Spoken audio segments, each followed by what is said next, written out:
When I Should Be So Lucky hit #1 on the British singles charts back in 1988, no one was more dumbfounded by her overnight success than Kylie Minogue herself.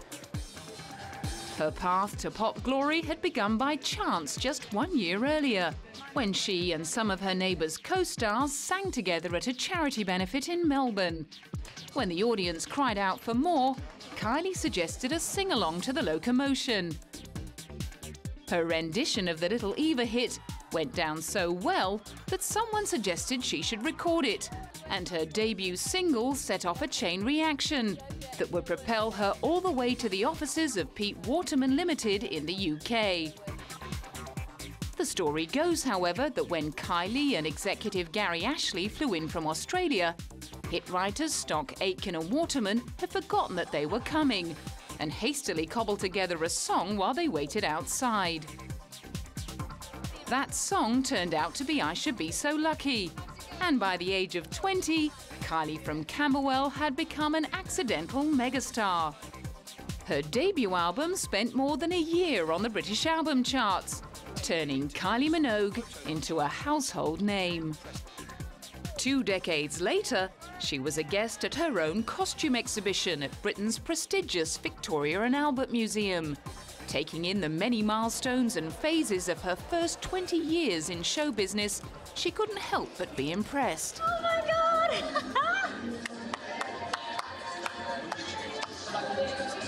I've been busy. And while some of the stuffy members of the British art establishment expressed outrage that the V&A had lowered itself to the glorification of pop music, Kylie, the exhibition's curator, had no trouble in justifying the retrospective. She is without a doubt an icon of popular contemporary culture, and you see through the exhibition that she's somebody who's always changed her image through the 20 or so years that she's been in the forefront, and that she's not afraid of making mistakes, and that she is fantastically professional and hardworking. The exhibition stretched memories all the way back to the image that brought Kylie to fame in the mid-80s, as Charlene the mechanic in Neighbours. When her singing career took off in 1988, she ditched the overalls and left the show, along with her on- and off-screen partner Jason Donovan. The sugary pop songs, muslin dresses, curly hair and girly videos of her early pop career neatly extended the girl-next-door image she'd crafted on Neighbours.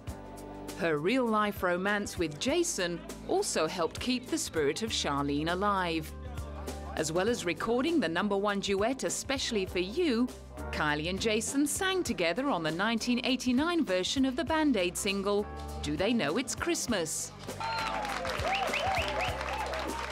Always friendly with the press and her fans, Smiley Kylie became a favourite on daytime children's shows. But even at the tender age of 21, she was showing signs of a serious side. Apparently, Ethiopia is in a worse state this year than it was last year, so everyone's getting together to help, so it's very worthwhile. Yeah. She also showed an early appreciation of the team supporting her as an artist. People forget that everyone inside the building, the TV crews, just everyone involved is putting in their time and willing to help, which is great. And I was in there to do my bits. That appreciation of support and collaboration was to take on increasing significance as she began to test her wings. And back in 1989, she needed all the help she could get in the next stage of her metamorphosis from sugar-coated teen queen to sexy siren. Her poorly received role in the film The Delinquents may have added a little raunch to her image, but it was her next romance with sultry INXS frontman Michael Hutchence that really made the difference. Although they were rarely seen out together in public, Michael's influence on the pop princess immediately became obvious, as a more self-assured Kylie began taking control of her career. In interviews, she claimed that being with a mature man helped her strike a better balance between work and home life, and that she was learning to take breaks. Michael, who was quoted as saying that his favourite hobby was corrupting Kylie, was also credited with helping her construct a more glamorous, sexy image. In return, Kylie became something of a muse for Michael, who wrote the song Suicide Blonde about her. Kylie's growing confidence brought her to another major stage in her evolution towards the end of 1991, when she bravely decided not to renew her contract with PWL. I don't think you're meant to leave that kind of hit factory, and I don't think anyone else did, so it was hard. Once again, she acknowledged she couldn't have done it alone. I put a lot of it down to luck, and the fact that the public were very, as open as possible to me changing and doing different things, and I will be eternally thankful for that, because any number of people who were doing the same as I was doing back then, who knows what they're capable of, and who knew what I was capable of, and yet I was given the chance. And yet again, the twist in direction went hand in hand with upheaval in her private life. As she embarked on her new career with Deconstruction Records, Michael embarked on an affair with model Helena Christensen. But he and Kylie were to remain friends until his tragic suicide death in 1997. In the intervening years, Kylie's self-titled album had been released to mixed reviews, but it signalled her determination to take more control over her music and exploit her sexuality. The video to Confide in Me featured her engaging in phone sex, while she performed a slow striptease in the Barbarella-inspired Put Yourself in My Place. By the time Michael Hutchence died, Kylie was in a relationship with French photographer Stéphane Sednaoui, who was encouraging her to play down the glamour and bring out her inner rock chick. The result was her 1998 album Impossible Princess. Once again, the press fixated on her change of image. I think people think we sit around at a big board meeting and say, right, we're going to completely change you this time, what will we do? And it's not like that. For Kylie, the constant evolution was just a natural part of growing up. You know, if they have a snapshot of me in their mind from, be it 10 years ago or 3 years ago, I'm bound to change. By now, London had become home. For the last 10 years, basically, been living here, so my life revolves around this city now, and my friends and the people that I regard as family. Which made it almost a decade since she'd said goodbye to Charlene and neighbours. There's still that cringe factor for sure, but I'm far more accepting of that time. Yeah. I mean, I look at, or if I see pictures of me from then, it's kind of like looking at a different girl. I think, my God. Madame Tussauds Wax Museum agreed and decided it was also time for them to update their image of the pop princess. The original figure, which had been commissioned way back in 1989, was looking hopelessly out of date, so they asked her to sit for another, and Kylie was delighted with the result. I think she looks pretty good. Yeah, they did a really good job. For the Queen of Reinvention, the update had been long overdue.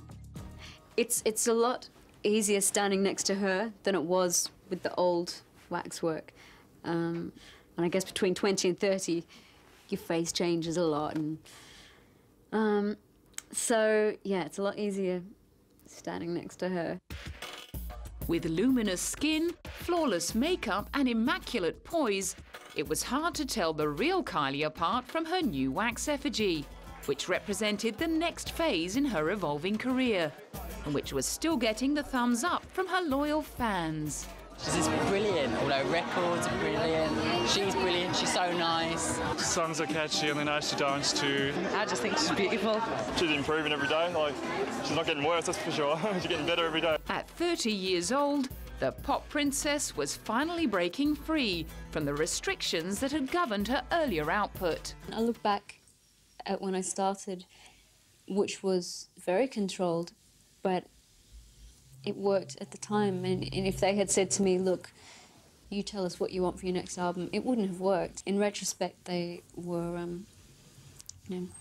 didn't do much for my confidence at the time, but it worked. I can't deny that, and they were very clever.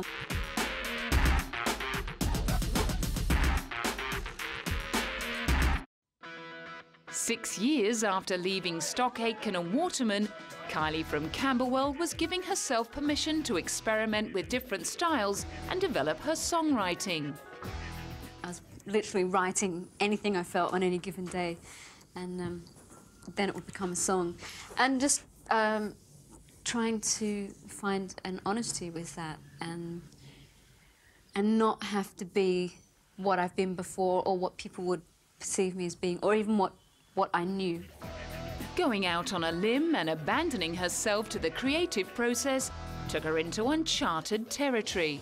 I've found that I've done a lot on this album that is surprising to myself, even. I mean, I hear things back and think, God, I never thought that I would sound like that or that I would be capable of writing that song.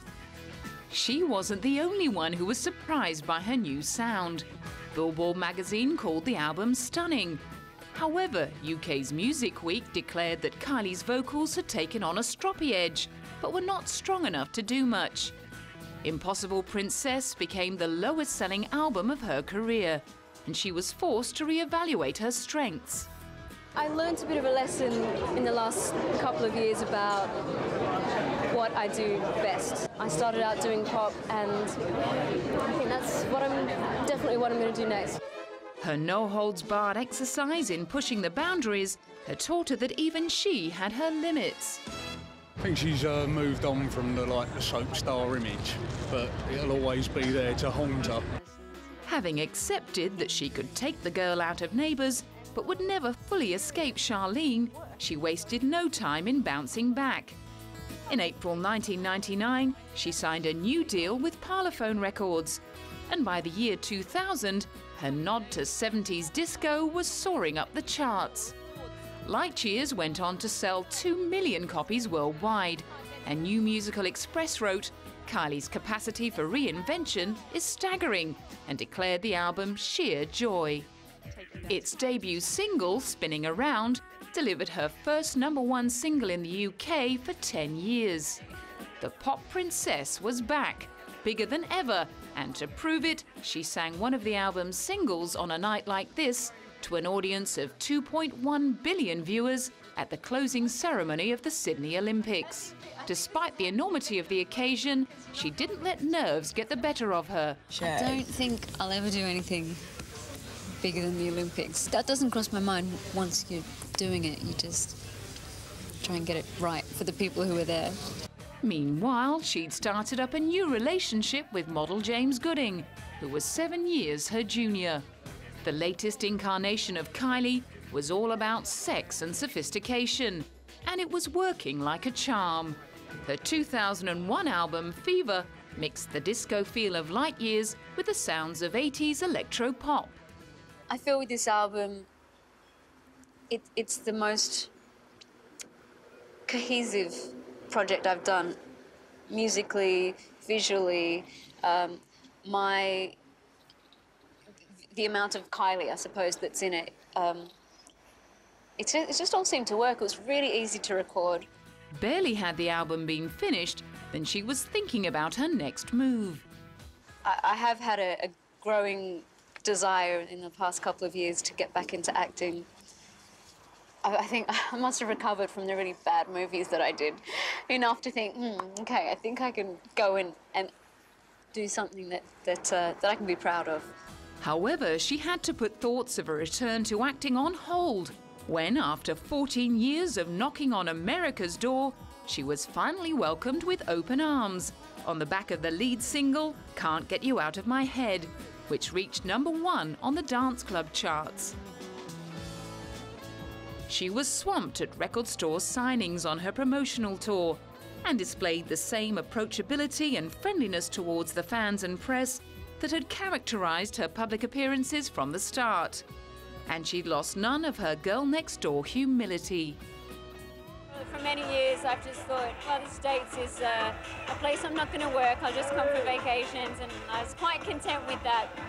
But I did always give myself a kind of an escape clause, and I said that if you know, by miracle, if I ever had a song that started to take off, then I would come and follow it up. At the age of 34, when most pop stars are thinking about retiring, Kylie was just hitting her stride, and Madame Tussauds was busily moulding another waxwork in an attempt to keep up. But this time, the museum's interpretation of Kylie's current incarnation didn't quite match her own. Apparently, Kylie had agreed to let the museum create the model from a photo in which she'd posed on all fours. However, the photo had been taken from the front, which had gone some way towards preserving her modesty. When she saw the picture of the side-on waxwork wearing the micro-mini and thigh-high boots in a daily paper, she was instantly dismayed. But by then, it was too late. Still, her guest appearance in the West End in the Play What I Wrote about British comedians Morecambe and Wise would have been a timely distraction. Well used to the adoration of fawning fans, she came over all bashful when fielding compliments after the show from Prince Charles. Well, with these guys, something like that, yeah. Scooping more awards than ever before, not only was she being recognised by the usual roll call of mainstream pop honours like the Brit Awards and Smash Hits, she was also earning accolades from the more serious music journalists over at NME, who'd previously dismissed Kylie as a pop lightweight. For readers of NME to have taken note of what I'm doing and to like it and to bother to vote is amazing. But no matter how many goals she was kicking with her career, reporters were still obsessed with her private life and the question of whether she would ever get married. I was asked, you know, do you think you'll ever get married? And I said, I'm so exasperated with the question. I said, yeah, meaning yes, one day there is a possibility. The possibility of an imminent trip down the aisle evaporated when James was caught having an affair with fellow model Sophie Dahl and admitted in the press that he cheated on Kylie on numerous occasions. In an interview with a Sunday tabloid, he accused the pop princess of being a self-obsessed control freak who would end up a lonely spinster. Kylie later admitted that she felt betrayed by her ex, whose violent mood swings and drug-taking, not to mention his infidelity, had forced her to leave him. While James was doing his dirty laundry in the press, Kylie was airing her new underwear at the London launch of her Love Kylie range, proving that there had perhaps been some merit to her ex's claim that she was a bit of a control freak. Whole Proof, which is a manufacturing company in Australia, asked me if I would like to be the face of another one of their ranges, and I said, well, no, frankly, but I would like my own range, which stems from just a genuine love of lingerie. Her skimpy briefs and sexy bras sold like hotcakes across Australia and the UK and cemented Kylie's knack for tapping into trends and staying in touch with the tastes of the public. Of course, however, she wasn't about to take all the credit for that herself. We definitely are eager to get feedback, so I'm always hassling my friends. I'll happily give you lots of lingerie, but the deal is you have to tell me honestly what you think, what fits, what doesn't fit, what you would like to see in the range. As Kylie has always acknowledged, the job of keeping her at the top of her game has been a hugely collaborative effort. Unlike many of her more fickle peers, she has stuck with the same manager, Terry Blamey, since the start of her singing career back in 1987. Her accountant, Father Ron, is her financial advisor. Her mother, Carol, helps with quick changes when she's on tour. And her stylist, William Baker, has been the genius behind her reinvention since 1994. Kylie has been quoted as saying, "I try to work with the best people I can and take from them what I can. Hopefully I enhance what they do as well." In 2001, she successfully enhanced the pair of gold hot pants that William had found in a London flea market for 50p in the video for Spinning Around. 2 years later, he helped her craft the Brigitte Bardot-inspired look that launched her 9th studio album, Body Language. Now in her mid-30s, she was trading in the sizzling sex kitten image for a more mature, sultry one, a change that was also reflected in her music. But I think it's it's indicative of pop music today. You can't really separate your image from your music, so I think it works. I think it just reflects me being a 35-year-old woman. The tempo's down. There's been a few people that hear the album and go, okay, so where's the big, you know, club songs? And there really isn't any of those, but you can move to them. The album was launched with a one-off invitation-only gig at Hammersmith Odeon. And at a press conference, she spoke about the people who had influenced her growing up. Olivia Newton-John is the first one that comes to mind when I was 9 years old and wanted to be in those skin-tight black leggings and top and all of that. Madonna, moving on a little bit, probably to when I was 14. And in a frank interview to promote the album, she tackled the topic of her overtly sexual image. Part of what I've grown up with, the icons of mine when I was younger, were glamorous, sexy women. And I really, I don't think of myself that way. I go home and stilettos come off and slippers go on, and I'm really not very glamorous at all. So it's like role play, and it's something that I'm certainly not ashamed of. I try and have fun with it. She jumped at the chance to defend herself from the constant criticism that her provocative image was a thinly veiled attempt to distract people from her lack of talent. There's a lot of playfulness and there's a lot of history and a lot of serious work that goes into what I do. My job is to make it look easy for you, to make it look like, oh, I'm just luxuriating being a woman. I'm not. I work really, really... I love hard work. I mean, that's something that I've done for a long, long time. And, yeah, a part of who I am is a sensual person. She did admit, however, that her approach to performing had changed over the years. I think when I was younger, my voice was the last thing I considered, and now it's the first thing. The choreography, special effects, love it, love you all, great. But guys, I've got to sing, so let's make that the priority. Everything's changed for me. The way that I would perform older songs, I'm going to perform them differently now. It's inevitable, I think. It's inevitable, and on top of that, I've tried my hardest to better myself and to do my job as well as I can. The magazine All Music described body language as what happens when a dance pop diva takes the high road and focuses on what's important instead of trying to shock herself into continued relevance. While the album didn't go on to repeat the sales success of Fever, it marked yet another successful transformation for the constantly evolving pop princess. The release of her greatest hits package, Ultimate Kylie, the following year took her tally of top 10 singles up to 29 and made her the second most successful woman on the British charts, behind fellow chameleon Madonna.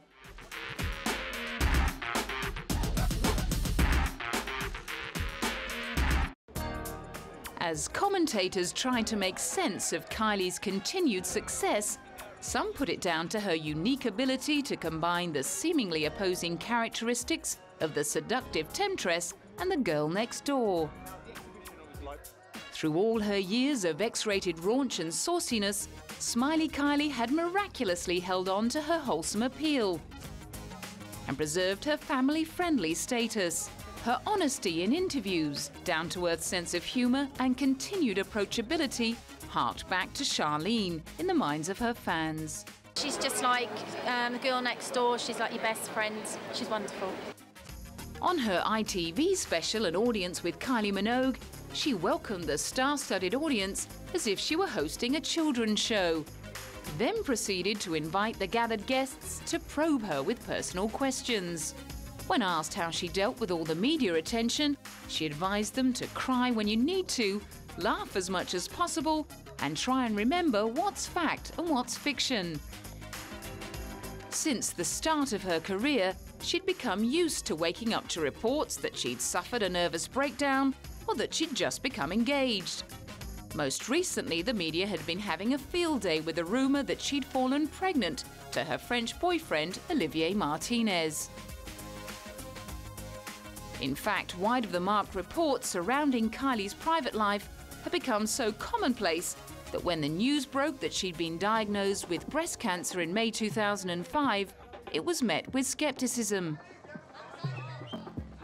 Nobody was willing to believe that little Kylie had been struck down by such a life-threatening disease at just 37 years of age. As the news sank in, it stunned her peers and fans alike, especially at home in Australia. Shock and devastation. I dearly love her and I have great respect. I guess I was shocked because we don't think that people like Kylie Minogue, this big sensation, is going to be, open to a disease. I think it's kind of ridiculous that we have this attitude because, of course, cancer can target any person. It doesn't matter how famous you are or how intelligent or how good looking. It doesn't matter. It's indiscriminative. So it was a bit of a shock, but then in that sense, she's a human being. So it doesn't really matter. Messages of support flooded in, and even Australia's Prime Minister John Howard was prompted to comment.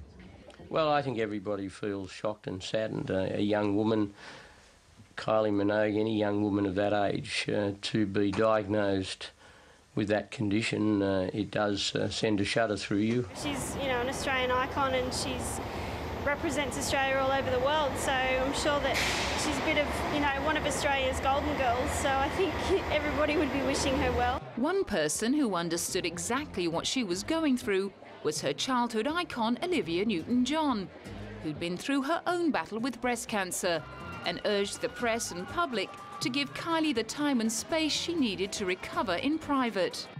As Kylie retreated to her parents' home in Melbourne, her sister Danny flew home to be by her side, and the job of keeping the world posted was left to her spokesman and former record company boss, Michael Gudinski. I'm not privy to be discussing those details, but she'll go into treatment immediately, and obviously there'll be more news in a short period of time, but our thoughts and everyone's thoughts are with her, and like I said, she's a pretty fit girl and a strong girl, and hopefully it is pretty early, and hopefully with the great doctors there are today that she'll be out there strutting her stuff before too long. She was forced to cancel the Australian leg of her showgirl tour and underwent surgery to remove the tumour later in May. She then headed to Paris for further treatment. After undergoing chemotherapy, photos of her sporting headscarves and a cropped hairdo made the rounds in various news bulletins and gossip magazines. Some of the photos were taken by Olivier, who was rumoured to have asked her to marry him.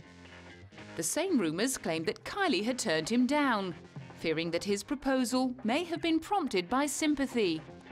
This would have been too much to take for a woman who refused to feel sorry for herself. In October, she sent a message of support to cancer sufferers at a charity ball in London. Her sister Danny read out the message, which bore the words, "I'm currently a cancer patient. I aim to be a cancer survivor." This is only possible with the incredible work done by so many within the field: doctors, specialists, scientists and volunteers. The message also sent solidarity to those whose lives have been affected by breast cancer and gave thanks to those who are helping in each and every way. Even while undergoing treatment, she was determined not to pass up on the opportunity to use her profile to promote awareness of cancer. It won her great admiration from breast cancer campaigners. Being breast aware, which is the message that she's giving out, is really important. 41,000 women are diagnosed with this disease every year in the UK. So being breast aware and recognising the signs and symptoms of breast cancer is really important. Proving that she was still very much looking to the future, she also found the energy to write her first children's book, The Showgirl Princess, and to begin work on the launch of her first perfume, in collaboration with Coty. In early 2006, reports began to emerge of her improving health, and in June, she appeared on stage unannounced at one of her sister Danny's concerts, to the hysterical delight of fans, one of whom managed to record the moment on his mobile phone camera. Absolutely shocked. Everybody was just like, "Oh my God, it's Kylie." The grainy footage wouldn't have won any awards for cinematography, but it was proof positive that the pop princess had taken her first steps towards a fairy tale comeback. The next month, she showed off her chic short hairdo as she worked her way to the front of a Chanel show in Paris. 2 months later, she was doing it for the kids at a packed-out London bookstore. Looking radiant, she was overjoyed to have finally fulfilled her father Ron's prophecy. My dad will love this. He's always said, one day you're going to write a children's book. I know that sounds impossible, but I remember that from being a child. The aim behind writing The Showgirl Princess was to give young girls an insight into her life and to instill them with the importance of self-belief and the value of friendship and teamwork. For those who queued for hours to meet her, she'd already become a huge role model. I think it's really amazing, like, how strong she is, and she's looking as gorgeous as ever. I think she's really strong to actually come back and face our fans again. She's a good singer, and I like her music, and she's nice. I think everything I'm doing at the moment feels slightly monumental because I'm here and it's happening, so. However, it seemed as though she still hadn't learned to stop and smell the roses. Despite rumours that even her bosom buddy William Baker had advised her to retire and take time out, the Kylie juggernaut was firing on all cylinders. First up, she was hitting the catwalk at the Dolce & Gabbana fashion show. After that, she revealed that her favourite designers had been hard at work, coming up with more costumes ahead of the resumption of her interrupted showgirl tour. And Kylie was ready to roll. I'm thrilled to be here and to be with guys that I know and love, and to be creative again, to be inspired and dazzled by everything on that runway. So be careful, she's back. Yeah. Attenzione. With her D&G costumes packed, she headed to Sydney. But instead of saving all her energy for her forthcoming stage shows, she cheekily squeezed in the launch of her perfume Darling. It was so much fun to work on something that wasn't music, that was its own. We all worked really hard to create something that didn't look like an album cover, that had its own sense, its own space, and it was a lot of fun. Then it was down to the business of getting back on stage for her first concert since her illness. Ahead of the gig at the Sydney Entertainment Centre, her loyal fans were proving the depth of their devotion. Very excited to see Kylie. Fanatical fan. Yes. Crazy. Saw her in London. I actually went to the last show in London that she did, and now I'm going to the first show after her illness, so it's quite exciting. The sellout extravaganza was declared nothing less than a triumph by the Sydney Morning Herald. And the fans were beside themselves. It was amazing. She's so beautiful. Kylie's my princess. Everything was better, and the costumes were better, and she was better, and I loved it. Thank you. It was amazing. Thank you very much. Awesome. That was awesome. That was brilliant. So that's awesome. Oh, so good to see you back, Kylie. We love you so much. And you look so great. Thank you. While her trademark flamboyant glamour and confident sexual posturing had sealed her as a camp favourite since the early days, her emotional and dramatic comeback in late 2006 made her truly deserving of the gay icon status she'd achieved. Although she'd once disputed the label, claiming there'd been no tragedy in her life, only tragic outfits, her triumph over adversity had put her on a par with classic tragic heroines like Marilyn Monroe and Judy Garland. The singer herself dates her evolution as a gay icon back to 1989, when the news media began their assault on her. Kylie believes that gay fans responded to her obvious distress and adopted the 5-foot singer as their mascot. She, in turn, has remained deeply loyal to them, performing at gay venues and events and openly supporting AIDS charities and gay rights causes.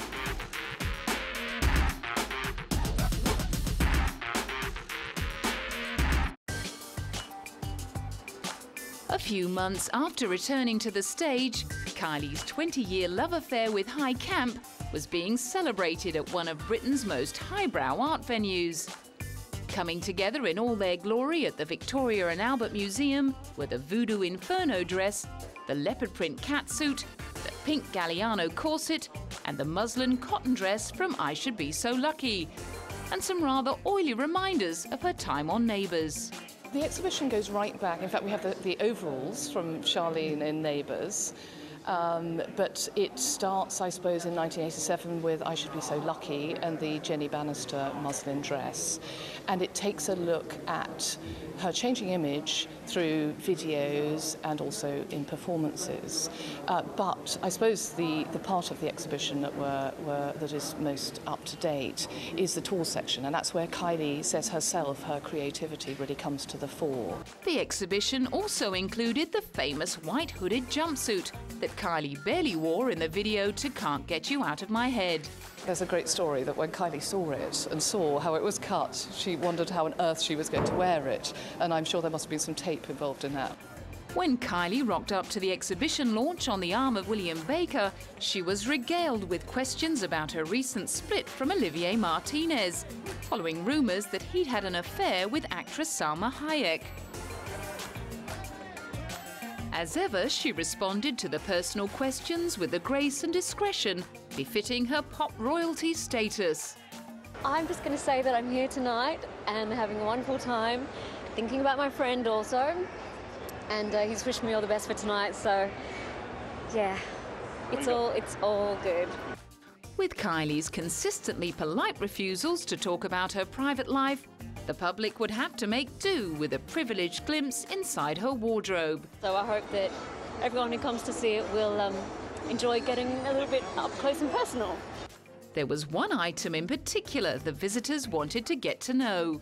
People are really interested in the gold hot pants because in 2000 Kylie relaunched her career with Spinning Around and became incredibly successful and popular again. And those gold hot pants have a real sense of sort of mystery about them too, because we don't know who designed them. They were bought very cheaply from the flea market. Kylie, the exhibition, even recreated the dressing room from Kylie's most recent concert at Wembley Stadium. Seeing the fruits of her labours all in one place was a tiny reminder of how much she'd already achieved. And the little lady with the big wardrobe wasn't about to sit around taking it easy. Kylie's mass appeal and iconic sense of style made her an obvious target for fashion label H&M, which has become famous for its recent collaborations with big-name artists like Madonna. The Swedish retailer asked her to put her name to a beachwear line, and she ended up performing at the launch of their store in mainland China. I wouldn't call myself a fashion designer, but they've taken influence from my style, whatever that is. And I love the capsule range they've created. It's definitely what I would wear at the beach, off the beach, with the summer theme. Then it was over to the south of France to help raise money for AIDS sufferers at Sharon Stone's annual AMFAR benefit at Cannes. If she was upset about her split from Olivier after 4 years, she certainly wasn't letting it show. But then Kylie has never been one to play the bleeding heart. However, during a press conference in Berlin later in the year, she opened up a little on the subject of settling down and starting a family. I'm asked a lot about that at the moment, and I can only say very generally that a family in the future would be wonderful.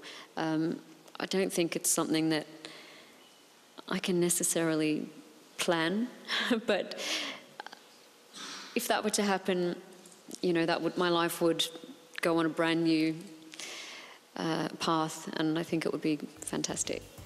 For the time being, she was content with reflecting upon how important her own family had been throughout her ordeal with cancer. I think I felt at times during that time that it was possibly harder for my family than it was for me. That feeling of helplessness, but their strength was really so incredible and admirable. And I learned a lot more about my family and friends, you know, people who are close.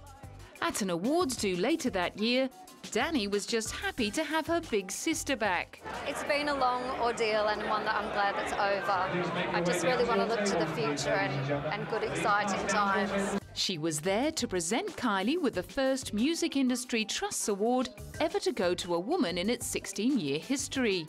Surrounded by a long list of luminaries with whom she collaborated over her career, including Jake Shears from Scissor Sisters and 80s singer Kathy Dennis, who produced Fever, clearly she was out to have a good time.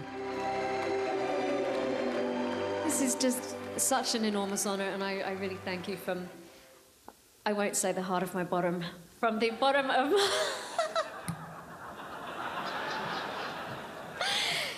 from the bottom of my heart. Thank you so much. I hope you've had a great night. There were more accolades to come. At the Q Magazine Awards in October, she was coming to terms with being named Q Idol of the Year. I still haven't prepared what to say. I'll probably make it up. Well, I'll have to make it up once I'm there. I mean, what do you say to that? It's great. I'm really pleased. As she went in to prepare her speech, many of her younger peers were piling on the praise. I think she is an icon. Kylie, she's yeah. a strong woman. She's been through so much and come out the other end, you know, as strong as ever. She's looking amazing, and, you know, I just think she's a great woman and someone to look up to. It's nice to see her back. Yeah. She's made some brilliant songs, great music, fantastic imagery, and she's shown an incredible amount of strength, obviously, the last couple of years, too.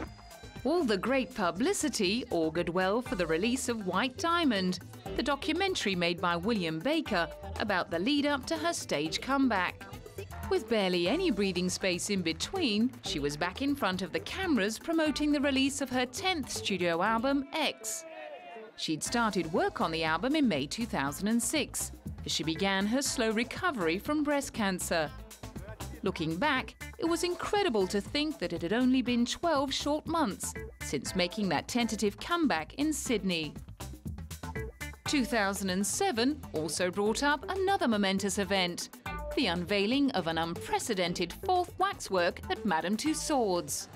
Only the Queen has had more figures than Kylie. She's had 5, but Kylie Minogue's pop royalty. She's a pop chameleon. She's so popular because she changes images and moods with the time. So our fans here and our guests have wanted exactly the same. They wanted to see a new, up-to-date Kylie, so it made sense.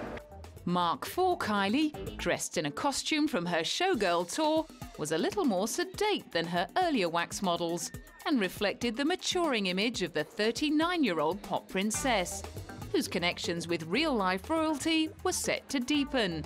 In July 2008, 2 months after her 40th birthday, she was in a limousine on her way to Buckingham Palace to collect an Order of the British Empire for her lifetime contribution to pop music. Presenting her with the OBE would be Prince Charles, who had been so impressed with her all-singing, all-dancing turn as a bald monk in the West End 4 years earlier. While on tour in Paris, she'd been summoned by the French cultural minister to be honoured as Chevalier of the Order of Arts and Letters. It was a very proud moment for Carol and Ron as they watched their oldest daughter accept the medal previously awarded to the likes of Bob Dylan, Meryl Streep and Bono. Having spent so much time living in France with Olivier, she'd picked up enough of the language to express her gratitude in French. C'est un moment exceptionnel pour moi d'être ici avec vous aujourd'hui à Paris. Merci beaucoup et merci. To have her incredible achievements formally recognised by her adopted countries was fitting reward for 20 years of continual reinvention and tireless dedication to honing her craft, as well as entertaining audiences. However, Kylie would no doubt have been just as humbled to receive the Excellence in Entertainment Award at the annual Good Day LA Australia Week, presented by her #1 icon and fellow cancer survivor. Kylie, who's being honoured tonight, has done so much for pop music without being an Aussie. She's just done a lot for pop music. And she's beautiful and she's creative and she's been through a lot with dignity and grace, and she's an international star. I think it's wonderful. Well, to be considered an Australian who's doing well and representing... who they're pleased to have representing Australia around the world. It's amazing. It was a great opportunity to take in just how much she'd achieved over the past 2 decades. Apart from racking up record sales of more than 60 million and staging 10 elaborate tours, she'd won countless music and style awards, founded a successful lingerie company, written a children's book, acted in films, received both an OBE and a French Legion of Honor, survived cancer, and become a role model for thousands of young fans around the world. But despite her incredible achievements, it seems there is never any escape from the recurring questions about the romantic future of a pop princess who, at the age of 40, still doesn't seem to have found her Prince Charming. I'm a fatalist, and I've been lucky enough to have some great relationships. I've always believed they run the time they're meant to run, so we'll see what's around the corner for me. After recent newspaper reports that she has since found love in the arms of 30-year-old Spanish supermodel Andre Valencoso, it looks as though Kylie may finally have found her man. But like all of her former beaux, he'll need to be prepared to fit in around her unyieldingly punishing schedule. At the 2008 unveiling of a new home furnishings line, which she co-designed with William Baker, she offered up a revealing insight into what living with Kylie Minogue might be like. I'm always ripping pages out of magazines, underlining passages in books, and just random, really random stuff. And I find that more and more so these days, I'm really, really hungry for that kind of creative stimulation. I mean, now we're preparing to go back on the road, and a whole new tour means a whole new concept and outfits and everything. So my mind is literally, you can probably hear me as I'm sleeping. As she ramps up for her latest tour to celebrate the album X, the go-go girl inside Kylie Minogue is showing absolutely no signs of letting up and settling down. I'm absolutely happiest when I'm busy. But surrounded by her treasured friends and collaborators, there is no way she will ever be left feeling lonely. I really consider myself fortunate to have a job where there's so many creative elements and outlets, and I work with great teams, and I think the standard that I want or inspire is around, and that's, you know, I couldn't do it without these wonderful people.